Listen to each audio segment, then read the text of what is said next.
অফিচলৈ যাওঁ ঘৰত থাকিবি গৰু ছাগলীকেইটা চাবি হা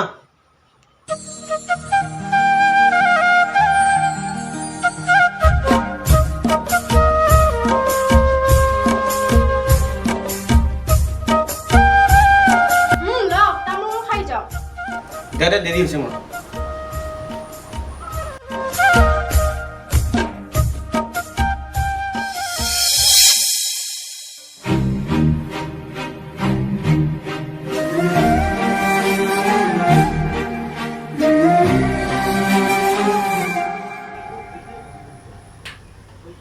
কণ ককাইতে চাকৰি পালে ধনীও হ'ল মইহে দুখীয়া হৈ থাকিলোঁ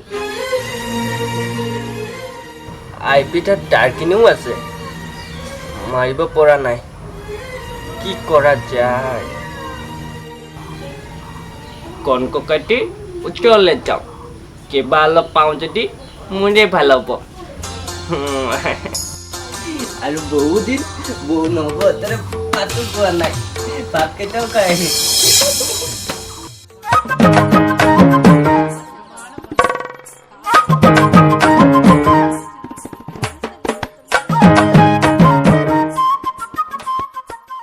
হেৰি কালি গুৱাহাটীলৈ যাওঁ বলকচোন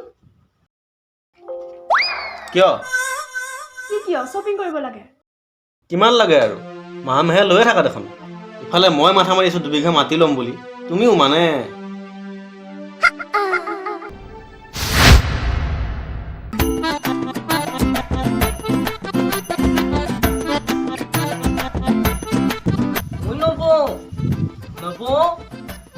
ঘৰত আছেনে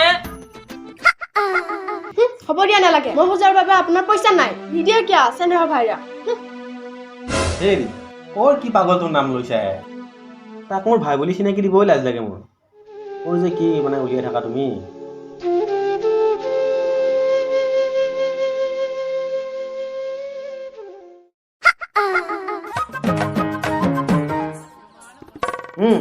লয় মানে কি লাগে আনিবি মন পচন্দৰ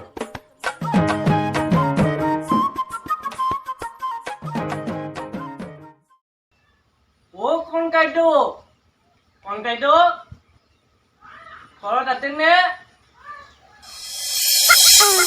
মন দেখোন কিয় আহিছা ঐ নবৌ কণকাইটো নাই নেকি গলত তেওঁ নাই নহয় মন ৰাতিপুৱাই ওলাই গৈছে হয় নেকি নবৌ চে দৰকাৰ এটা আছিল মন বহাচোন অলপ মই ভিতৰৰ পৰা আহোঁ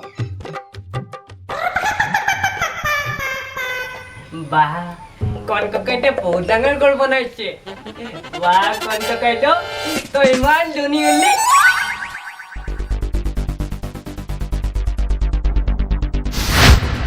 হেৰি মন আহিছে কিবা দৰকাৰ বোলে দৰকাৰ হেৰি মই নাই বুলি কৈছা না কৈছোঁ ভালে কৰিছা তাক কিবা বুদ্ধি কৰি পঠিয়াই দিয়া ঠিক আছে দিয়ক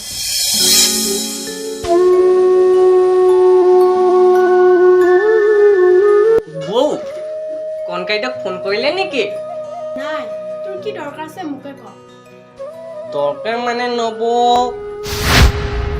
আমাৰ আই পিতাৰ ধাৰখিনি মাৰিবলৈ পইচাৰ প্ৰয়োজন হৈছিল সেইবাবে আহিছিলোঁ অলপ যদি পালো হয় আয়ো যাওঁতে ভাতকেইটা খাই যাম বুলি ভাবিছিলোঁ বহুত ভোক লাগিছে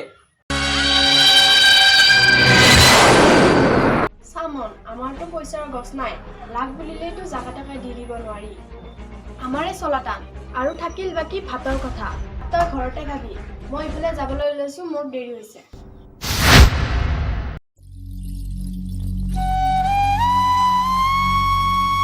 ঠিক আছে নবৌ মই যাওঁ ভাত নাখাওঁ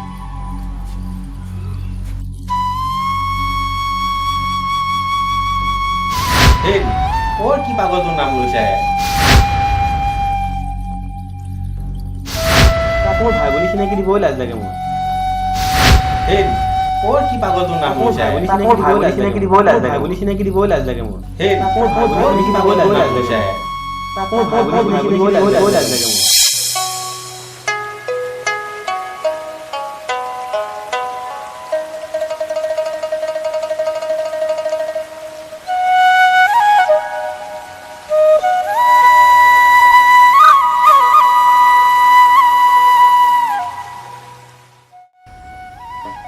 শুনিছেনে সৰুপিতো?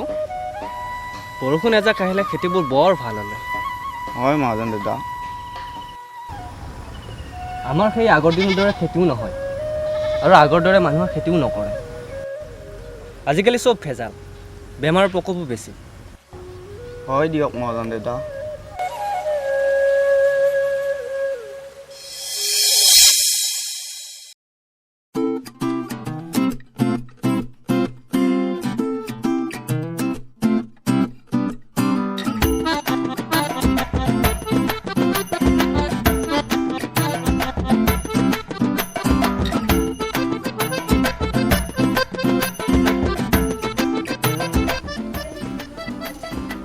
মহাজন দেউতা মন দেখোন কিয় আহিলা? মহাজন দেউতা মোৰ বাগৰ মাটিখিনি বন্ধকত থব আহিছিলো। কিয়?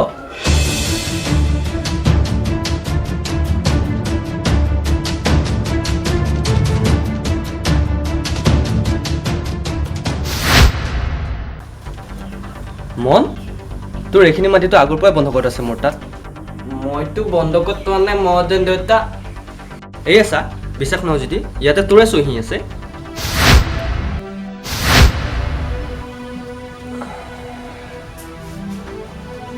কণ ককায়েৰে আহিছিল এদিন মোৰ তাত, মাটিখিনি বন্ধকত থৈ মোৰ পৰা 90,000 টকা এটা লৈ গৈছিল। তেতিয়াৰ পৰা তাৰ দেখা দেখি নাই।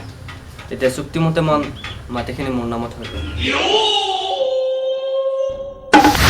কি মহাজন দেউতা, মই এতিয়া ক'ত থাকিম, কি কৰিম?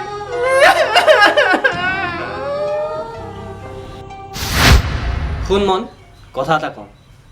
তই যদি বেয়া নোপোৱা মোৰ তাতে খোৱা লোৱা কৰিবি আৰু অলপ কাম বনো কৰি দিবি।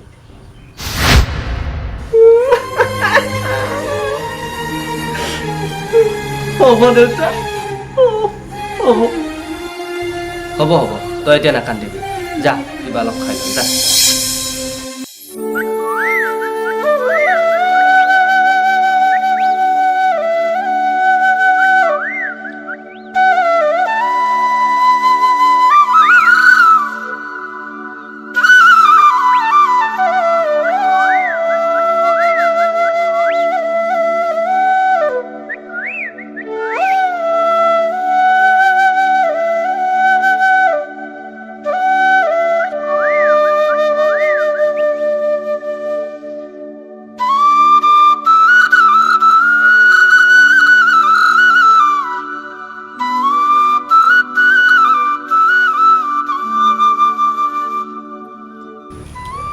মন, তই কাম বন কৰি একোতো কষ্ট পোৱা নাই? নাই পোৱা মহাজন দেউতা।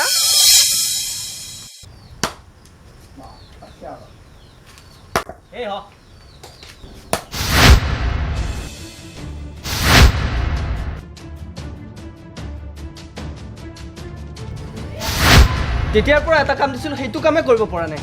হে ৰ, এনেকৈ হ'লে কেনেকৈ হ'ব? পৰিয়ালটো দেউতা, মোৰ বহুত ভোক লাগিছে, কিবা অলপ যদি খাব পালো হয়। খোৱা লোৱা এতিয়া নহয়, আগতে কাম তাৰপিছত খোৱা। এনেকৈ হ'লে তোক মই গোটেই জীৱন পুহিব নোৱাৰোঁ। ওলাই যাব পাৰা তই।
দিলি গুজি কুমলীয়া তোৰে কৰি